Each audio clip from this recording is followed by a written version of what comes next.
પટેલ ધમાસાનો વતની તિરંગા કન્સલ્ટન્સી। શું તમને પ્રશ્ન થતો હશે કે તમારા માતાના નામે કે પિતાના નામે કે પતિના નામે કે દાદાના નામે હોય જમીન અને તમારે જો વારસાઈ કરાવી હોય તો તમારે શું કરવું? તો વારસાઈ કરવા માટે તમારા દાદા માતા પિતા કે જે ડેથ થયું હોય તેમનું 7/12 માં નામ હોય એ 7/12 નો ઉતારો કઢાવવો અને 7/12 માં જેનું મરણ થયું હોય તેનો મરણનો દાખલો ઓરિજિનલ તેમજ તેના જે હયાત વારસદારો હોય કે મૈયત વારસદારો હોય, જો હયાત વારસદારો હોય તો તેમનું આઈડી પ્રૂફ એટલે કે આધાર કાર્ડ, ચૂંટણી કાર્ડ, પાસપોર્ટ ગમે તે એક, અને મૈયત થયેલા હોય તો તેમના મરણના દાખલા અને તેમના હયાત વારસદારોનું આઈડી પ્રૂફ જોઈએ છે। તમારે એક કાચો પેઢી આંબો બનાવવાનું છે।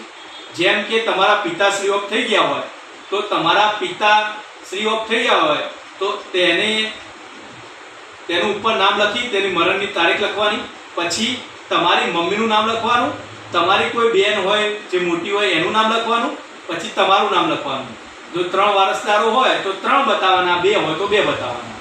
એટલે જે મરી ગયા હોય તેમની પત્નીનું નામ, પુત્ર અને પુત્રી પરણિત કે અપરણિત હોય બધાના નામ દર્શાવવાના હોય છે। જો તેમાં પણ કોઈ તમારો ભાઈ ઓફ થઈ ગયો હોય તો તમારી ભાભી અને એમના છોકરાનું નામ દર્શાવવા ફરજિયાત છે। તે રીતે તેનું 50ના સ્ટેમ્પ ઉપર સોગંદનામું કરાવવું પડે છે, તેમજ ઈ ધારા કેન્દ્રનું પણ સોગંદનામું કરાવવું પડે છે। સોગંદનામું કર્યા પછી એમાં નોટરી કરાવી તે તલાટીને એક પેઢી નામું બનાવવા માટેની સાદા કાગળ ઉપર અરજી આપવામાં આવે છે। તલાટી સમક્ષ રૂબરૂ જ્યાં પહેલા સાક્ષીના 2 ફોટા, સાક્ષીના આધાર કાર્ડ અને આપણા જે દાદા દાદી હોય એના ઓરિજિનલ મરણનો દાખલો તેમજ આઈડી પ્રૂફ મૈયત વારસદારોનો મરણનો દાખલા અને હયાત વારસદારો હોય તેના આધાર કાર્ડ અથવા ચૂંટણી કાર્ડ અથવા પાસપોર્ટ લઈને તલાટી સમક્ષ રૂબરૂ હાજર થવાનું રહેશે। સાક્ષીઓની સહી સાથે તમને એક ઓરિજિનલ પેઢીનામું આપવામાં આવશે। એ પેઢીનામું તેમજ ઈ ધારા કેન્દ્રનું સોગંદનામું અને 7/12 લઈ તમારે ઓનલાઈન IORA ની એપ્લિકેશન ઉપર વારસાઈમાં જઈને વારસાઈનું અરજી કરવાની રહેશે। તે અરજી નીકળ્યા પછી એમાં સહી કરીને અપલોડ કરવાનું રહેશે। એટલે અરજી પત્રક અપલોડ કરવાનું રહેશે, મરણનો દાખલા અપલોડ કરવાના રહેશે અને જે તમારું ઓરિજિનલ પેઢીનામું જે તલાટી શ્રીએ બની આપ્યું છે તે અપલોડ કરવાનું રહેશે।